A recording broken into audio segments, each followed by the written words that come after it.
The David Pakman Show at davidpakman.com.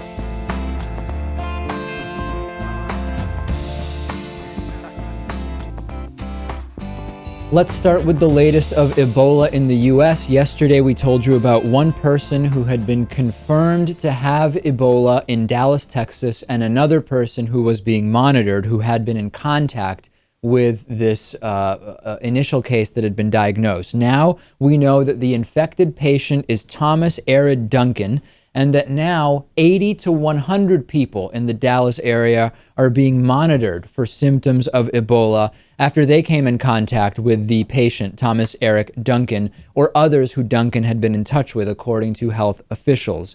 People have been asked to report to the Texas health officials or to the U.S. Center for Disease Control and Prevention if they show any signs of the deadly virus. People infected with the Ebola virus, to correct something we said yesterday, are not infectious until they start to show symptoms. So it is true what we said yesterday, that the incubation period from infection to symptoms can be up to 21 days. It is inaccurate what we said yesterday, that even before you show symptoms, you are contagious. It is only once you begin to show symptoms that you're contagious. The problem, Lewis, is that many times the first symptoms are just mild flu-like symptoms. They don't develop into more serious symptoms for some time. And during that time, that is the key time when the individual is contagious, but may not realize that they have something as serious as Ebola. I would suggest that if you live in Dallas and you start showing these symptoms, go get checked. And I know it can be a huge pain and very time consuming, and who knows, how many days you could be out of commission just by being isolated and monitored. Well, and that's actually causing a problem, because it's been reported that some of the people who are, I don't remember if it was friends and family or just family of Thomas Eric Duncan, they've been told to just stay home, and they're not doing that. They're resisting that. And understandably, if you're told, hey, listen, for the next 21 days, you just can't do anything. You can't work. You can't leave your house. That's not something that many people are just able to do. That's true, and that's unfortunate. Of course, if you had come in direct contact with him, I think that is the responsible thing to do, but certainly a crazy situation. Duncan was sick for several days in Dallas before eventually being isolated at Texas Health Presbyterian Hospital on September 28th. Duncan had been living in Liberia. Patients now leaving Liberia's capital of Monrovia on international flights must wash their hands 2 times with chlorinated water before boarding, and their temperatures are being taken at a security gate. They are not required to fill out a form about contact with potentially infected people. The director of the Center for Infectious Disease Research and Policy at the University of Minnesota, that's Michael Osterholm, said it's unlikely there will be any more people infected with Ebola in the U.S. as a result of this particular case, thanks to what he describes as good infection control procedures here. Quote, there shouldn't be any new infections from this point on. We are going to shut this down. There is no approved cure for Ebola. Current treatment involves giving patients kind of supportive therapy, such as intravenous fluids, or trying to fight off other infections that might arise when the immune system is weakened. Lewis, it seems officials are relatively confident that in the U.S. this is not going to blow up. Which is good, but that doesn't mean that it won't blow up in the media. And I haven't really been paying attention since yesterday. Haven't been watching much TV, as I tend not to do. But I assume that they will take this and go wild with it. We've talked about the need for national health care, and we've even talked about how some European countries and some South American countries have college tuition essentially covered by the revenues of the government, also known as taxes to many people. And yesterday we in fact spoke with Mark Nason from Fordham University about how education in the United States has become completely corporatized and about the corporate influence on education. If you didn't see that interview, if you didn't hear that interview, check that out. And in the wake of that interview, we now have learned that Germany has abolished college tuition fees altogether. We now have news that even for international students, college is tuition free. Just some minor fees are what students must pay for in Germany. The way this worked was that in Lower Saxony, they voted to become the 7th of 7 German states to abolish tuition fees. Tuition fees were, by the way, already really low compared to what we see here in the United States. German universities only started charging tuition fees in 2006, when the German Constitutional Court ruled that some limited fees combined with loans were not really in conflict with the country's commitment to universal education. This was very unpopular, and state by state in Germany, they started voting to eliminate these fees. And yesterday, Lower Saxony becoming the 7th of 7 to make that decision that they are going to eliminate those fees. And the explanation, Lewis, I'll read it to you, is just so obvious. They say, we got rid of tuition fees because we don't want higher education to depend on the wealth of the parents. This is according to Gabriele Heinen-Jajic, the Minister for Science and Culture in Lower Saxony. Tuition fees are unjust. They discourage young people who do not have traditional academic family background from taking up study. This is so obvious. And when we talk about the lack of income mobility, of socioeconomic mobility in the U.S., if you're born very poor, some celebrities and athletes aside, you're statistically very likely to remain poor for your entire life.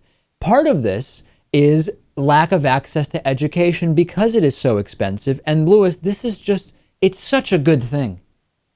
It makes perfect sense, but education is not a priority in this country, unfortunately. And if we were to make a move like this right now, I don't think we could afford it. I don't think it would work given our current situation. Well, let's talk about a few of the elements that I want to address here, and we'll kind of talk about what Lewis is talking about.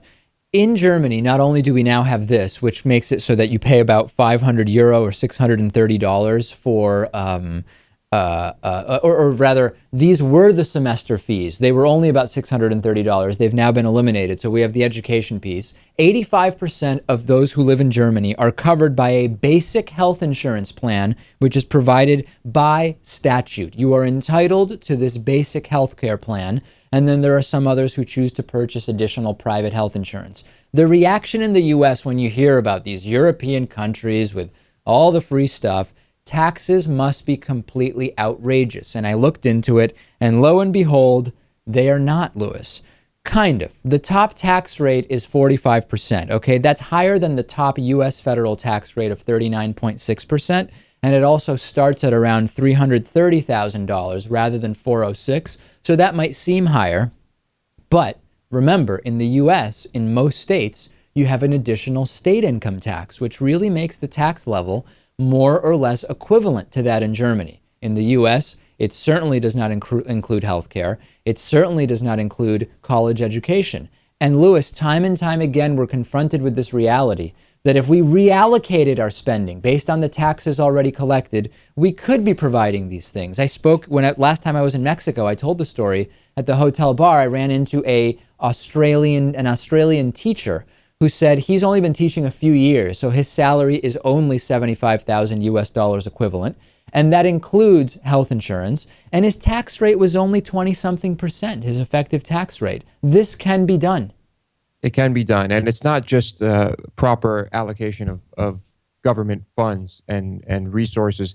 It's also closing the corporate tax loopholes and making sure that individuals and companies who are supposed to pay a certain amount actually do, which I'm assuming is what's happening in Germany. People are making too much money here in the US off of things that other countries have determined these should not be profit centers. Education, health insurance. These are things that are a fiscally conservative investment in the society for the future. I wish right-wingers would see it that way. Remember the story from Florida about Michael Dunn, the man who shot an unarmed teenager during a dispute over loud music?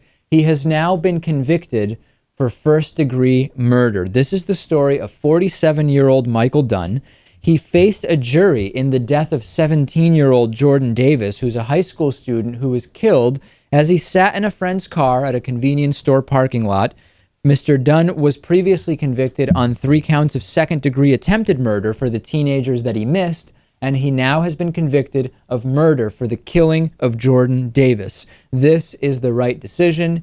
It is at least a step back in the direction of sanity after the insanity of the George Zimmerman case.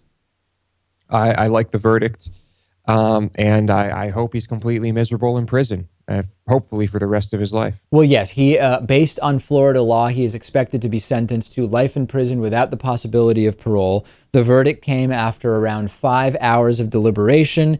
Mr. Dunn betrayed absolutely no emotion as it was read, and Mr. Davis's parents, who waited for 2 years for a resolution of the case, almost 2 years, they wept in the courtroom. John Guy, one of the prosecutors, you may recall him from the prosecution team that went after George Zimmerman as well, said, quote, "The defendant didn't shoot Jordan Davis to save his life. He murdered him to preserve his pride." It's not about taking pleasure in people who now have to spend the rest of their life in prison. It's about justice, and it is about the application of the law in a fair way. This was no self-defense. This was a confrontation that, to be honest, much like the George Zimmerman case, was a confrontation of choice, in this particular case over loud music. If only everyone who decided to just start shooting people at will received the same punishment. It's about keeping people like this out of society, and we haven't been doing a good enough job at it. We have yet more proof that access to birth control and reasonable, logical, sensible sex education is a really great way to prevent pregnancy and thus prevent abortion. And the rate of teen pregnancy in the U.S. is higher than in many other developed nations. And we know that teenage birth is a very expensive thing. It includes public assistance. It includes healthcare costs. It includes income losses very often for the young parents who have children before they're even able to complete their high school or college educations. And the Contraceptive Choice Project was this large cohort study which was designed to promote the use of long-acting reversible contraceptive methods to reduce unintended pregnancy in the St. Louis region. And there were different cohorts of women who were provided with reversible contraception at no cost, and they were followed for 2 to 3 years. The pregnancy rates, the birth rates, the abortion rates, all of these characteristics in the 15 to 19-year-old women were analyzed. Lewis, what do you think the results were? I think the results are similar to what we talk about all the time on this show. That would be my guess. Yes, which is that the pregnancy rates were drastically lower. Among choice participants, the rates of pregnancy, birth, and abortion were 34, 19, and 10 per 1,000 teens. Compare that with the standard rates among those in the U.S. who are sexually experienced but not part of this project, 158, 94, and 42. Drastic reductions. It's so obvious, Lewis. If you want to reduce the number of abortions, which right-wing conservatives claim to do, the religious right contends that they want to do, etc., to reduce the number of abortions, you should reduce the number of pregnancies. Most people who have abortions are pregnant, in my experience, Lewis, and the data, according to the doctors I've spoken to, right? To quote Todd Aiken. Thus, we should try to reduce pregnancy. And how do we reduce pregnancy? Well, it's not by teaching sex education in this fantasy context where nobody will ever have sex. It's reasonable sex ed and access to contraception, and we see it yet again. Well, good luck convincing the crazy right-wingers of this. They are going to continue to try and make sure nobody has sex ever, because that also prevents abortions. But why do the conservatives refuse to help reduce the number of abortions? They claim to want to reduce the number of abortions. Is it simply because they need to see those who choose to have sex punished, even though that they are completely avoidable consequences if they're properly educated? Is it out of some sort of authoritarian, strict father morality? I was just going to say that. I think that would fall under the strict father morality, and it's completely twisted. Later today, I will interview Dick Morris. That should be interesting. Stay with us. The David Pakman Show at davidpakman.com.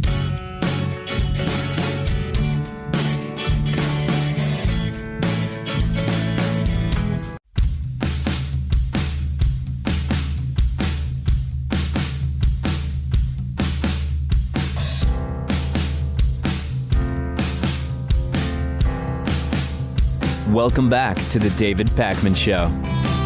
The David Pakman Show membership program is made possible in part by liberalbias.com. Liberal Bias is the new conservative talk show in town on Liberal Bias Video on YouTube. All the important issues presented without that pesky liberal bias. Check out Liberal Bias Video on YouTube. Today's new member of the day is Jack Walters. Jack, thank you for being a David Pakman Show member. We have, I am pleased to say, for the first time in 2 months, a very special membership offer. We have a very generous David Pakman Show member who, like we've done a few times in the past, has offered to subsidize some David Pakman Show memberships. Normally, a membership is $60 per year. And what this member has done is subsidize 30 memberships at $30 each and throws in a free David Pakman Show bumper sticker, meaning that if you want to have a David Pakman Show yearly membership, if you want to lock it in at half price, you go to our website, davidpakman.com, and email us and say, David, I want one of the half price membership packages. This very generous member is going to pay for half of your membership, and we will send you a free David Pakman Show bumper sticker. There are only 30 of these packages available. Last time they lasted 4 days. So if you want one, go to our website, davidpakman.com, and contact us. Today's recommendation is a book, Lewis, and it is a book that may sound a little daunting to some based on what is typically known about the author's writing style. But I assure you that it is nothing to be afraid of. I am talking of Franz Kafka's Metamorphosis. This is truly a classic story. It is a short story. It's only about 100 pages or so. I recently read this, and it is the story of a man who wakes up as, and I want to choose my words carefully because there's actually controversy over exactly what he wakes up as. He wakes up as a beetle-like vermin. Okay, that's all I really want to say. And the story focuses around this kind of transformation that the main character, Gregor Samsa, goes through. I don't want to say too much about this book. It is a true classic. If you've never read anything by Kafka before, this is a great place to start. It is top-notch writing, Lewis. I can't say it strongly enough. It sounds pretty solid. I think I like the subject matter. Yeah, and it's somewhat surrealistic, but at the same time, it's also really kind of allegorical, and it alludes to a lot of kind of the physical transformation has many connections to what may have been going on, possibly according to some interpretations, even in the author's mind and with the author's kind of emotional state at the time of the writing. It's a really short story. If you have not read any Kafka, or even if you have and you haven't read The Metamorphosis, I can't recommend it more highly. And Lewis, I recommend that you participate and read this book. I will take your recommendation. Next time I'm at the bookstore, I will look for it. Cops have tasered a 62-year-old African-American woman as she was walking away from them.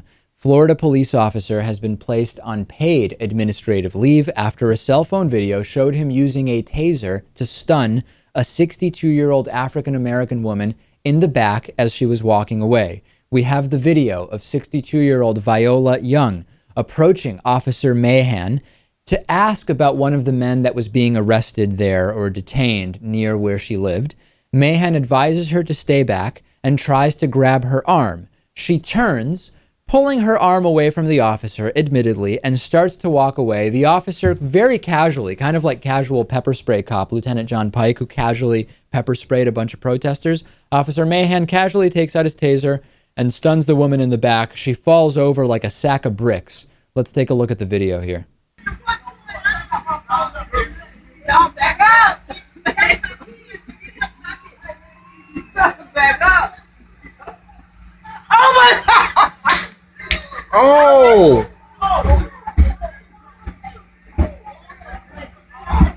Oh my God! Oh my God! Oh my God! Oh my God! Oh my God! Turn to me, man! Y'all tripping. There's no question, Lewis, that the officer made an attempt to apprehend her physically, and she did kind of remove her arm and walk away, which can be called resisting arrest, and she was charged with resisting arrest without violence. But can any of us really say that this was an instance where she posed a physical threat to the police officer? She was calmly walking away, even if you believe, as many do, and they've emailed me, that she did resist arrest in a nonviolent way, that she deserved to be just so casually tasered in the back. From many of the things I've witnessed personally, the stories we've covered, the videos we've seen, it seems that many police officers are afraid to get into even the most minor of physical altercations with anyone and instead resort to using tasers. And this is a disaster, as we've talked about. The taser was initially supposed to be used as a non-lethal alternative when a gun may be fired. Now there have been some relaxations of the taser guidelines, where you can use a taser in some circumstances where you wouldn't necessarily fire a gun. This cannot be one of those circumstances. I don't think so.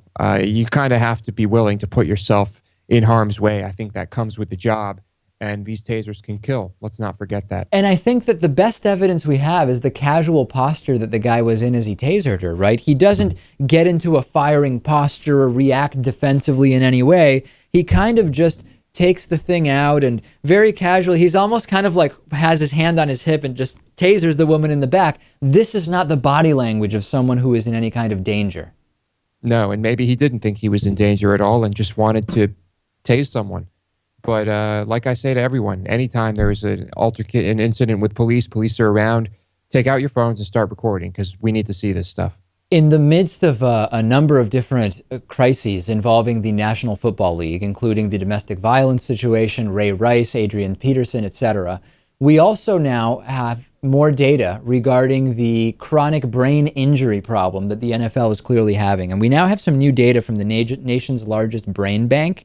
And this brain bank, which focuses on traumatic brain injury, has found evidence of degenerative brain disease in 76 of the 79 former players that they examined. Now, we have to address the data and let you know that these were players who had already self-selected to have their brains analyzed because they thought they may have been suffering from traumatic brain injury. So this is not to say that this would be the same proportion we would see in all NFL players. This was a self-selected group.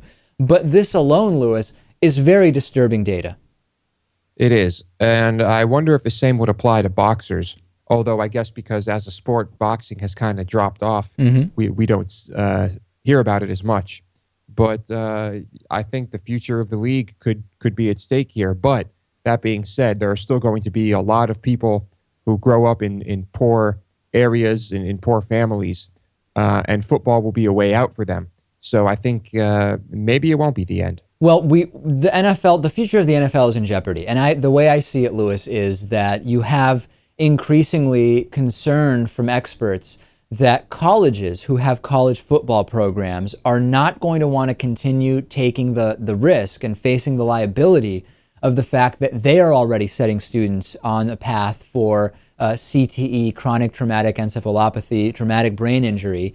And if you reduce the pool of college players, that is going to affect the NFL. If there is no real prospect of a college football scholarship, high school football may become something that kind of goes by the wayside. I think there is a serious possibility here that there will be a drastic reduction in what we see as the kind of football industry going forward. These numbers are not good. And in spite of the fact that this was a self-selected group of players, Dr. Ann McKee says there is a clear link here, and we need to continue looking into this. I think it starts at the lower levels, at the elementary school, middle school, and high school levels, because you've got parents who don't want their kids getting hurt after they learn about this. So that's Right. where it starts. But, I love the sport, and I don't know about colleges. I think colleges are going to try to, suppress this type of thing because it's a religion. Living down in the South, like you see it, it's almost more of a religion than the NFL teams.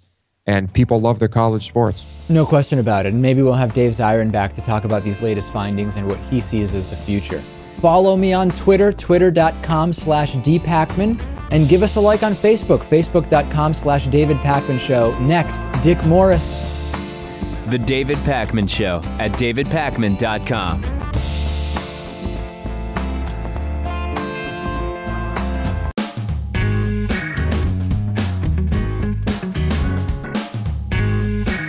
Welcome back to the David Pakman Show.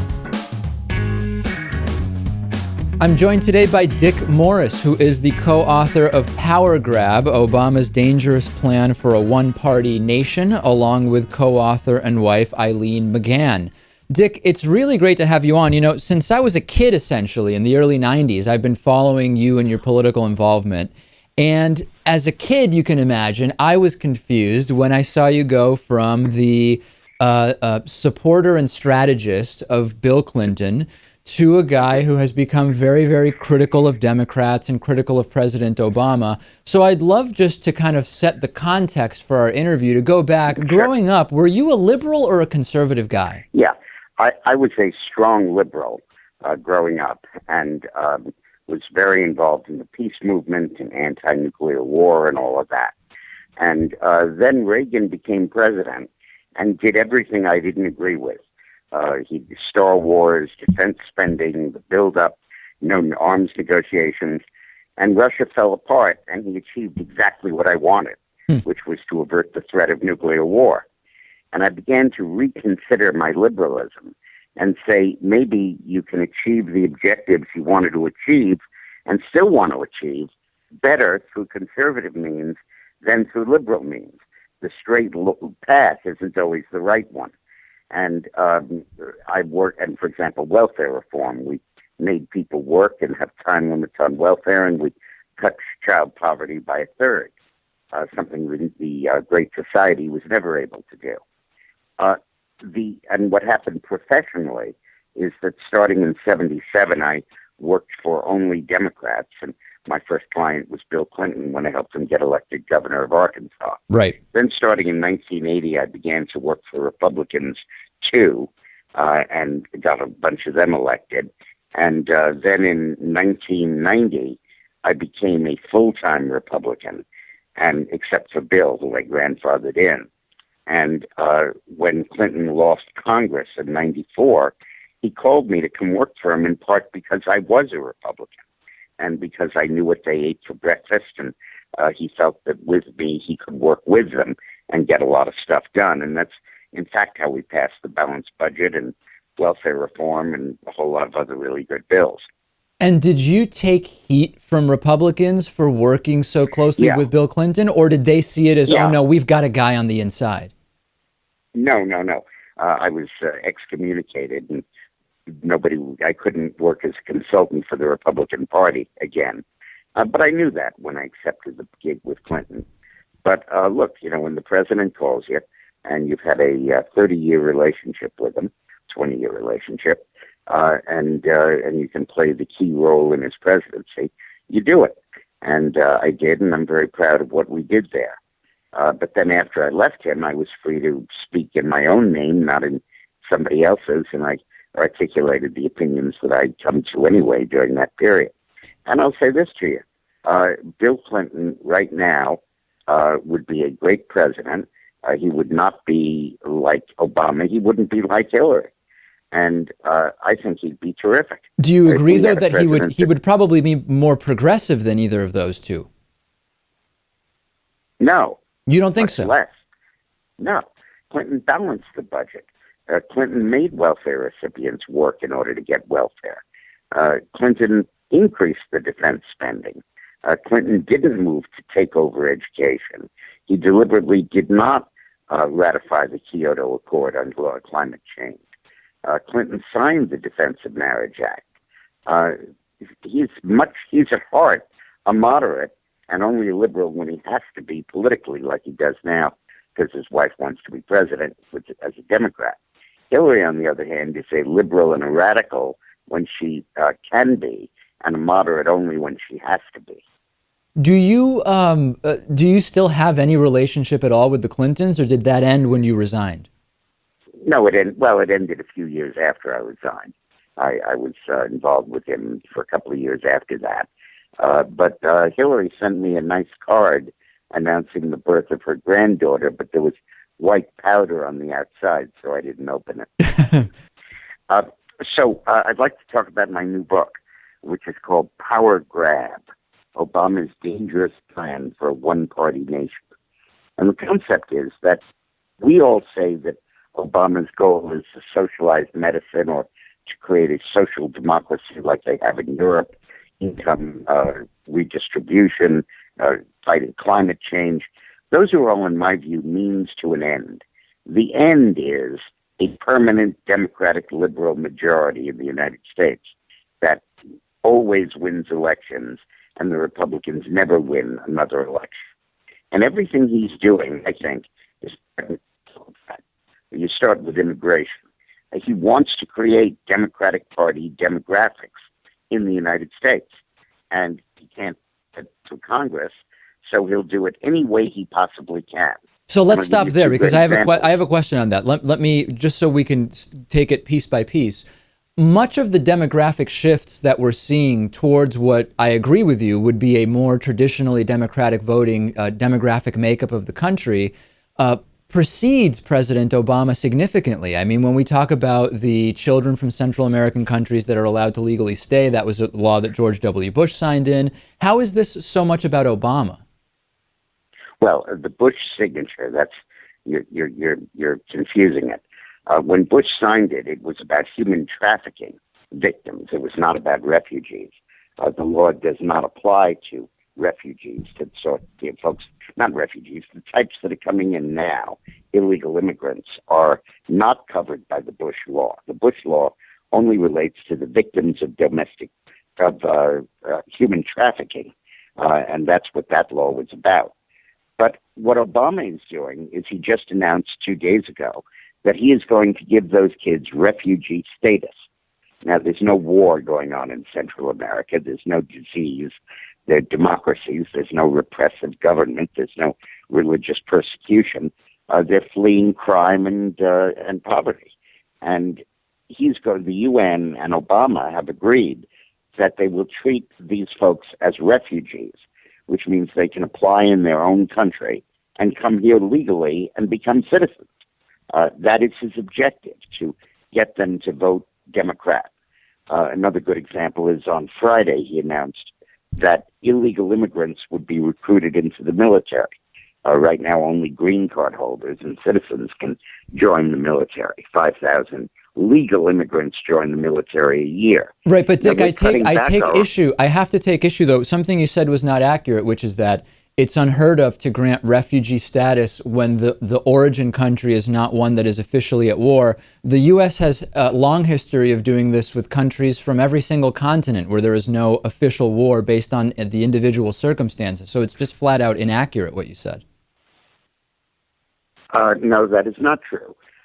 There are instances, frequent instances, where an individual gets refugee status or political asylum based on his individual situation. Right. But to grant amnesty to immigrants from a country has only occurred in wartime or disease. For example, Iraq, 100,000 people; Syria, 100,000; the Vietnamese boat people. Okay, right, but I understand the point you're getting at, but the thing is, you're assuming that all of these individuals are just being allowed to stay without any investigation whatsoever being done. My friends in the Border Patrol tell me very clearly that it's not just an open door. Every case is looked at individually. Yeah, but that's the ones who are coming in via the border. That's not going to happen in the future. They're going to be processed by the UN as refugees in their home in Central America. But you're saying that's the future. That's not even happening yet, right? You just said in the future. Obama just ordered it. But listen, we don't have a lot of time to explain what my book is about. It's the concept in it is that he is trying to have a permanent majority. People say that he screwed up the economy. When we look at a 250% return in stocks, when we look at unemployment and continuing to decrease, consumer confidence continuing to increase, it's a little bit haphazard. Excuse me, though, Dick. It's a little bit haphazard to say that the economy has gotten worse. It's gotten drastically better. No, it hasn't. The stock market is its own creature, fueled by federal currency printing. When you talk about what were you saying about the economy after the stock market, you said something else. Unemployment. Right? Unemployment is down to the point that Romney promised he would get it down to. When Obama took office, there were 145 million Americans who were employed. Now there are 125 million who are employed. Quickly, Dick, thehillarydaily.com. What is it? Is it a Hillary Clinton smear site? It's a website my wife is doing, which has all the information you'd ever want to know about Hillary Clinton. Negative, largely, although some neutral, some positive. I'm not surprised. It's anybody who wants to understand this person needs to go to that website. And let me say that I know Hillary better than almost anybody who's commenting on her in the public sphere, including her spokesman and supporters, because they haven't worked with her for more than 20 years in the kind of close way that I have. And but I thought you said it. I thought you said it had also been about 20 years since you worked with her. I'm sorry, what? I thought you said it had also been about 20 years since you worked with her. Yeah, that's right. Oh, so you haven't worked with her for as long as all of those other people. Okay, well, thanks very much. Nice interview. Goodbye. All right. Apparently, Dick Morris not liking the simple pointing out that he is criticizing those who comment on Hillary for not having worked with her for 20 years. And he also hasn't worked with her for 20 years. I didn't think that that was that angering of a statement to make, but apparently it was to Dick Morris.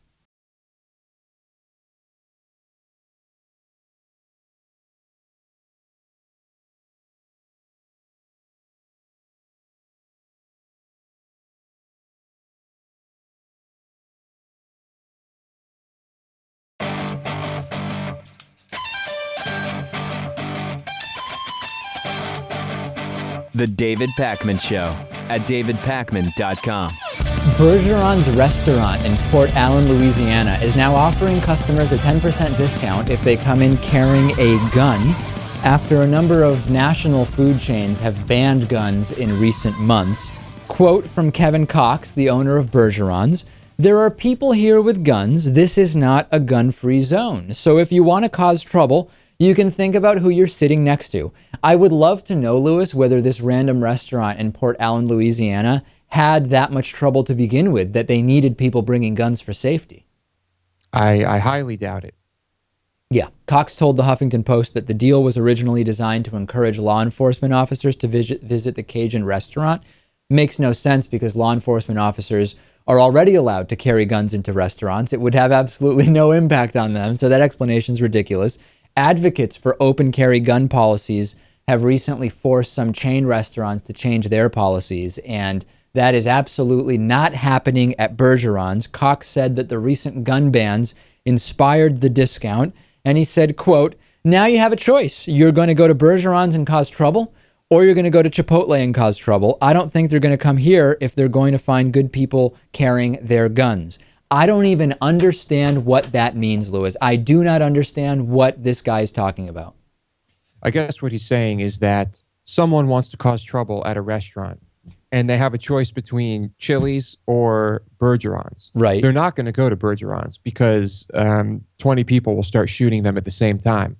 So they're going to go to the restaurant where there are no guns allowed. He said business is taking off since the deal was introduced and that people are driving there from far away just to have dinner with their guns. It sounds to me, Lewis, like Port Allen, Louisiana is a horrible, horrible place to live if people are so desperate to have their firearms with them during dinner. Well, I don't know. Maybe we can't generalize because of this one story. But are there that many people who don't feel safe if they can't have their French toast in the morning without their gun? I'm sure there are some. How many, I couldn't tell you, but I'm sure there are plenty. If we are, of course, I'm being facetious. I don't actually think that this is that dangerous of a place, and I think it's absurd that people feel the need to carry guns. Think about the other places in the world where people feel the need to carry their guns with them at all times for safety, the places where you really do need a gun with you at all times.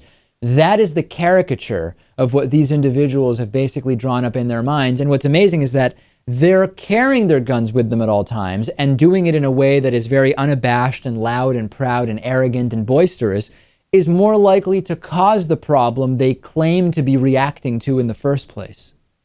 Probably. And I do like comparing, let's say, this area to some of the most dangerous places in the world.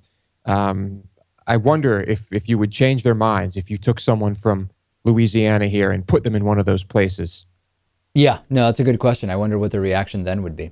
Another day, another piece of evidence showing the grand disparity in who gets arrested for drug-related crimes. From a new Brookings Institute analysis by fellow Jonathan Rothwell released yesterday, arrests of African Americans for violent and property crimes have gone down since 1980, but drug-related arrests have skyrocketed. Black Americans are 3.6 times more likely to be arrested for selling drugs and 2.5 times more likely to be arrested for possessing them, according to the Brookings Institute study.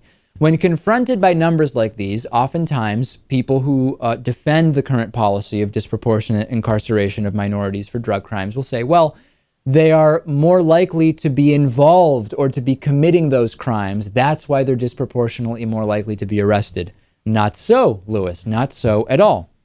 The Brookings Institute report casts significant doubt on that defense. Whites were 45% more likely than blacks to sell drugs in 1980. This was consistent with a 1989 survey of youth in Boston, and the analysis of data from 2012 continues to show the exact same results. 6.6% of white adolescents and young adults sold drugs, compared to only 5% of blacks. Thus, we have a smaller population of black people, and we have a smaller proportion of that smaller population selling drugs, yet we still see the disproportionate arrest, prosecution, and imprisonment of non-whites for drug-related crimes. I think in the eyes of law enforcement in this country, it's, they maybe a lot of them haven't seen these numbers, but in their minds, it's still probably a black issue, right? Well, I mean, one of the things that the study does say, Lewis, and this is interesting, is that if you sell drugs outside rather than inside, you're more likely to be caught and arrested and prosecuted. And if we consider socioeconomic status, we can imagine why there would be non-whites more likely to be transacting drug sales outdoors rather than indoors. So that could explain part of the numbers. But Lewis, we know about the prison industrial complex. We know the racist origins of the war on drugs as a response to the 1960s civil rights movement. So even if we can explain away some of the discrepancy, the numbers are so skewed that we need to look further back at the origins of this so-called drug war. Certainly worth a look. And the numbers speak for themselves, and it's been a pernicious institution, to say the least. Thank you, Lewis. Very, very nice. Yeah. 219-2DAVID-P is our voicemail number. Here is one voicemail. Take a listen to this. Hey, David. I was just curious, what happened to that homeless guy that used to call into the show all the time? I believe he's from California. Right. I don't think I've heard any voicemails from him in a while. So. Yeah. So we have not heard from Homeless Daryl for a while. Homeless Scrub Okie, extreme hippie, diabetic Daryl in a ditch, in a field, right? I think that's the full name for Homeless Daryl. We haven't heard from him for a while. Hopefully he's okay, Lewis. Yeah, I've been thinking about him lately. We used to get voicemails a few times a week from him, but Daryl, if you're listening, let us know that you're okay. One more voicemail. Let's take a listen. Hi, David. I just wanted to call in talking about people being acquitted on a gay panic defense. I would have to say, as a woman, it's a great comfort to know that whenever you experience any unwanted sexual advances, that's now a legitimate defense to kill someone. Because when I go to do my laundry at the laundromat and I wear sweatpants and a sweatshirt and put my hair up in a ponytail, and men in cars driving past yell just awful things to me about, that are sexual in nature, that now I can kill them. I'm sure the rate of female on male homicide will go up exponentially now that, any sort of unwanted sexual advance is now punishable by death. Yeah, I mean, it's of course, the entire gay panic thing is ridiculous. If we apply it to any other scenario, it makes absolutely no sense. It's great that California has outlawed it. We just need more people to outlaw, more states to proceed with outlawing it. On today's bonus show, there was a really weird thing that happened right before the Dick Morris interview started. I'm going to talk about that on the bonus show. It's a really, really good story. I don't want to overplay it or underplay it. I think it's a really good story. And I'm going to tell that story on the bonus show. Also, Lewis will talk to us about the U.S. and India signing a space agreement not too long after India successfully has a Mars mission. And the FCC has ended sports broadcast blackout rules. So to become a member and access the bonus show, go to davidpakman.com/membership. But if you want a half-price membership with a bumper sticker, go to davidpakman.com, email us and say, I want one of the 30 discount packages. Speak to you on the bonus show.